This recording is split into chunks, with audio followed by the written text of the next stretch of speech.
Hello అండి, అందరికీ నమస్తే. వెల్కమ్ టు మై ఛానల్ మా ఇంటి వంటలు. ఈరోజు మీకు మా ఇంటి వంటలో ఒక మంచి స్వీట్ రెసిపీ చూపించబోతున్నానండి. చాలా అంటే చాలా బాగుంటుందండి. నోట్లో పెట్టుకుంటే ఇట్టే కరిగిపోతుంది. చిన్న పిల్లల నుంచి పెద్దవాళ్ళ వరకు అందరూ ఇష్టపడతారండి. అంత బాగుంటుంది. మీకు కూడా ఈ వీడియో నచ్చినట్లయితే ప్లీజ్ అండి ఒక లైక్ చేయండి. ఇక ప్రాసెస్లోకి వెళ్ళిపోదామండి. ముందుగా స్టవ్ ఆన్ చేసుకొని కడాయి పెట్టుకొని అందులో 2 కప్పుల వరకు నీళ్ళు అనేది వేసుకోవాలండి. ఇప్పుడు ఇందులోనే ఒక 2 టేబుల్ స్పూన్ల వరకు పంచదార అనేది వేసుకోవాలి. ఇప్పుడు స్టవ్ అనేది హై ఫ్లేమ్లో పెట్టుకొని ఈ నీళ్ళు అనేది ఒక 5 నిమిషాల వరకు మరిగించుకుంటే సరిపోతుందండి. ఈ స్వీట్ చేసుకోవడానికి మనకి టైం అనేది ఎక్కువ పట్టదండి, చాలా త్వరగానే అయిపోతుంది.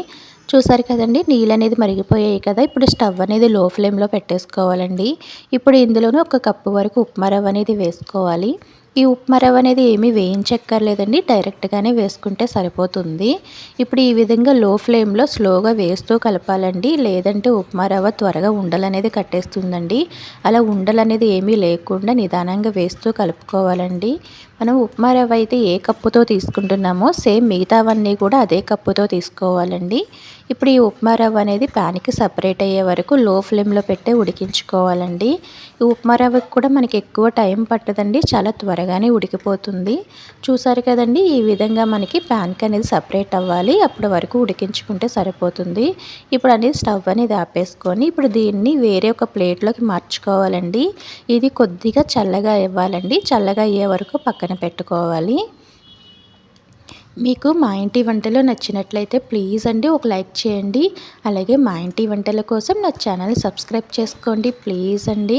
ఇప్పుడు మళ్ళీ అదే కడాయి స్టవ్ మీద పెట్టుకొని ఇప్పుడు ఇందులో ఒక 2 కప్పుల వరకు పాలు అనేది వేసుకోవాలండి.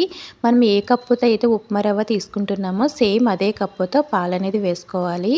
ఇప్పుడు ఇందులోనే ఒక కప్పు వరకు నీళ్ళు అనేది వేసుకొని ఈ పాలు అనేది ఒక పొంగు వరకు వచ్చే వరకు మరిగించుకుంటే సరిపోతుందండి. మనం కడాయి అనేది ఏమీ కడగక్కర్లేదండి, కడగకుండానే పెట్టుకున్నా సరిపోతుంది, బాగానే ఉంటుందండి. ఇప్పుడు ఈ పాలు అనేది ఒక పొంగు వరకు మరిగించుకోవాలండి. ఇది కూడా మనకి రవ్వ అనేది కూడా చల్లగా అయిపోయింది కదండి. ఇప్పుడు ఇందులో ఉండలు అనేవి లేకుండా చపాతీ పిండి మనం ఎలాగైతే మెదుపుకుంటామో ఆ విధంగా ముద్దలా చేసుకోవాలండి. ఈ స్వీట్ అయితే టేస్ట్ చాలా అంటే చాలా బాగుంటుందండి. ఇది మా అమ్మగారు అయితే ఎక్కువ వినాయక చవితికి వినాయకుడికి ప్రసాదంలా చేస్తూ ఉంటారండి. చాలా బాగుంటుంది. మేము ఎప్పుడైనా సరే తినాలి అనిపించినప్పుడు అప్పుడప్పుడు చేస్తూ ఉంటానండి. ఇప్పుడు దీన్ని ఈ విధంగా ఉండల్లా చేసుకోవాలండి. మీ సైజు ఇష్టం అండి, ఎంత సైజు కావాలంటే అంత సైజులో ఈ ఉండలు అనేది చేసుకోవచ్చు. ఈ స్వీట్ రెసిపీ అనేది చాలా సింపుల్గా చేసుకోవచ్చండి. అన్నీ కూడా మన ఇంట్లో ఉండే వాటితోనే చాలా ఈజీగా చేసుకోవచ్చు. టేస్ట్ కూడా చాలా బాగుంటుందండి. చూసారు కదండి, ఈ విధంగా ఉండలు అనేది చేసుకోవాలి. కొద్దిగా రవ్వ అనేది పక్కన పెట్టుకోవాలండి. ఈ పాలు కూడా మరిగిపోయాయి కదండి. ఇప్పుడు ఇందులోనే మనం ఉండలు తయారు చేసి పెట్టుకున్నాం కదండి, ఆ రవ్వ ఉండలు అనేవి ఇప్పుడు ఇందులో వేసుకొని ఉడికించుకోవాలండి. లో ఫ్లేమ్లో పెట్టి ఉడికించాలండి. ఒక 10-15 నిమిషాల వరకు ఉడికించుకుంటే సరిపోతుంది. ఇప్పుడు ఈ ఉండలు వేసినప్పుడు కిందకి ఉన్నాయి కదండి, ఇవి ఉడికిన తర్వాత పైకి అనేది తేలుతుందండి. ఆ విధంగా పైకి తేలాయి అంటే మనకి ఉండలు అనేవి బాగా ఉడికిపోయినట్టేనండి. అప్పుడు వరకు ఉడికించుకోవాలి. స్టవ్ అనేది లో ఫ్లేమ్లో మాత్రమే ఉండాలండి. లో ఫ్లేమ్లో పెట్టే ఉడికించుకోవాలి. ఇప్పుడు మనం ఈ రవ్వ అనేది పక్కన తీసి పెట్టుకున్నాం కదండి.